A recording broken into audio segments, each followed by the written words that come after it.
Vote গণনার প্রক্রিয়াটা কি অ্যাকচুয়ালি? একেবারে আমরা কখন ফাইনাল ব্যাপারটা আমরা জানতে পারবো? ফাইনাল রেজাল্টটা আমরা কখন জানতে পারবো? এবার কিন্তু ব্যালট দুটো, একটি হচ্ছে ত্রয়োদশ জাতীয় সংসদ নির্বাচনের ব্যালট আর একটি হচ্ছে গণভোটের ব্যালট। ভোট শুরু হবে সকাল 7:30টায়, 12ই ফেব্রুয়ারি সকাল 7:30টায় ভোট শুরু হয়ে বিকেল 4:30টা পর্যন্ত একটানা চলবে। এখানে কিন্তু কোনো নামাজের ব্রেক বা আপনার লাঞ্চ ব্রেক বা নাস্তার ব্রেক, কোনো ধরনের কোনো ব্রেক থাকবে না। একটানা ভোট গ্রহণ চলবে 4:30টার সময়। 4:30টার সময় ভোট গ্রহণ শেষ হওয়ার পরে যে ভোট কেন্দ্র থাকবে সেই ভোট কেন্দ্রের একটি কক্ষে ভোট গণনার জন্য, যদি 5টা কক্ষ থাকে ভোট দেওয়ার জন্য, 5টা ব্যালট বাক্স ওই একটা কক্ষে নিয়ে যাওয়া হবে। সেখানে ভোট গ্রহণকারী কর্মকর্তারা থাকবে, পোলিং এজেন্টরা থাকবে, মিডিয়ার প্রতিনিধিরা থাকবে। সবার সামনে এই স্বচ্ছ ব্যালট বাক্স খুলে রাখা হবে। সেখানে তারা গোল হয়ে বসবে। গোল হয়ে বসে আপনার প্রথমে সর্ট আউট করে ফেলবে, গণভোটের ব্যালটগুলোকে আলাদা করে ফেলবে একদিকে, ত্রয়োদশ জাতীয় সংসদের নির্বাচনের ব্যালটগুলোকে আলাদা করে ফেলবে। আপনাদের জ্ঞাতার্থে বলে রাখি, গণভোটের ব্যালটের কালার হচ্ছে গোলাপি, আর আমাদের ত্রয়োদশ জাতীয় সংসদ নির্বাচনের ব্যালটের কালার হচ্ছে সাদা।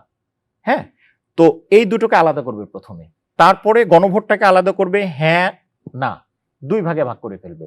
তারপরে আপনার ত্রয়োদশ জাতীয় সংসদ দুটো টিম হয়ে যাবে। গণভোট এক টিম করবে, আপনার ত্রয়োদশ জাতীয় সংসদ নির্বাচনের ব্যালট করবে আর এক টিম। এই ব্যালটগুলোকে যদি 5জন ক্যান্ডিডেট থাকে ত্রয়োদশ জাতীয় সংসদ নির্বাচনের জন্য, তাহলে 5 ভাগে ভাগ করে ফেলবে ব্যালটগুলোকে। তারপরে ওখান থেকে চেক করবে কোনটা আপনার বৈধ ভোট, কোনটা বাতিল ভোট। বাতিল ভোটগুলোকে আলাদা করে ফেলবে। বাতিল ভোটের বিষয়টা একটু খুলে বলেন। আচ্ছা, বাতিল ভোটের বিষয়টা হচ্ছে, আপনি যখন ভোট দিবেন, আপনি যদি একটা ভোট দিবেন আপনি ত্রয়োদশ জাতীয় সংসদ নির্বাচনে, অথবা গণভোটে আপনি একটা ভোট দিবেন, কিন্তু আপনি যদি দুটো ভোট দিয়ে দেন, হ্যাঁ অথবা নাতেই দিলেন, অথবা কোনো মার্কাতে আপনি দুটো মার্কায় ভোট দিয়ে দিলেন, তাহলে ওই ব্যালটটা বাতিল হয়ে যাবে।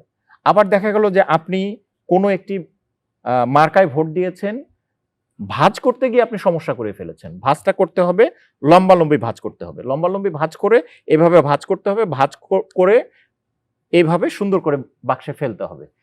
আপনি ভাঁজ করলেন এমন ভাবে, না জানার কারণে, যে ভাঁজটা এই যেখানে আপনি সিল দিয়েছেন এই কালিটা অন্য মার্কার উপরে লেগে গেল, তখন কিন্তু আপনার ওই ব্যালটটা বাতিল হয়ে যাবে। 69 জন কর্মকর্তা এবার রিটার্নিং অফিসারের দায়িত্ব পালন করছে।